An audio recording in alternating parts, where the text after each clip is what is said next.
Christian. At its root, the word means one who follows Christ, who's Christ-like.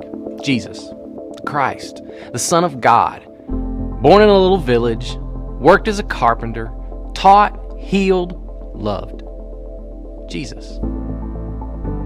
Christians, those who follow the Christ, who want to be like Him, to live like, to imitate the Christ. When Jesus was alive, multitudes wanted to follow Him. Men, women, children, the elderly, rich and poor, people from all walks of life wanted to see Him and follow Him, to hear Him teach, to just be with Him.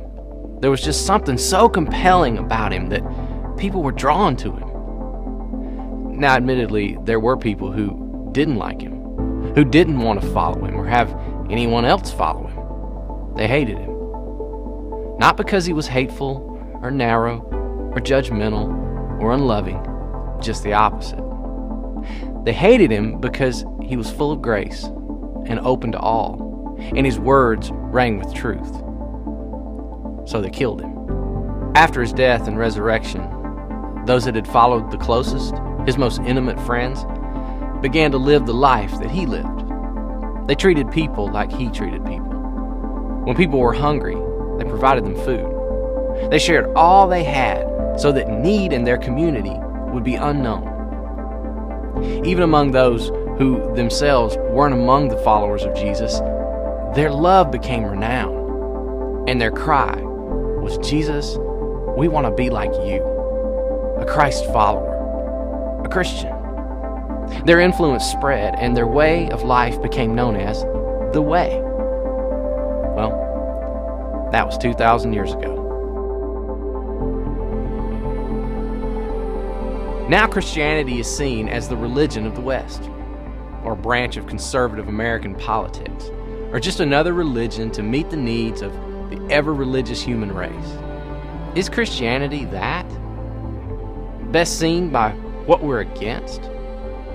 Does it mean that if I want to be a Christ follower, I have to get real clear on what we're opposed to? What happened over the last 2,000 years to go from the way to the way it is now?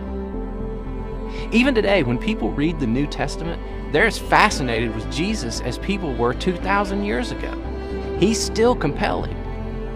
But for many people who didn't grow up in church, the difference between what they read about Him and what they see in Christians, it's a gap that's too big to bridge. Could it be the way it was again?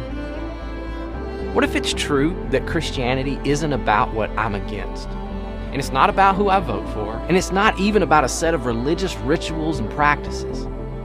What if it's simply about being a Jesus follower, living my life like He lived, following the one who said, "A new commandment I give to you, love one another. As I have loved you, you should love each other. A new commandment I give, love one another. By this all men will know that you are my followers, if you love one another. If someone is hungry, feed them. If someone's thirsty, give them something to drink. If someone's cold or naked or homeless, you provide for them. By this all men will know that you're my followers, if you love one another. As I have loved you, so you should love one another."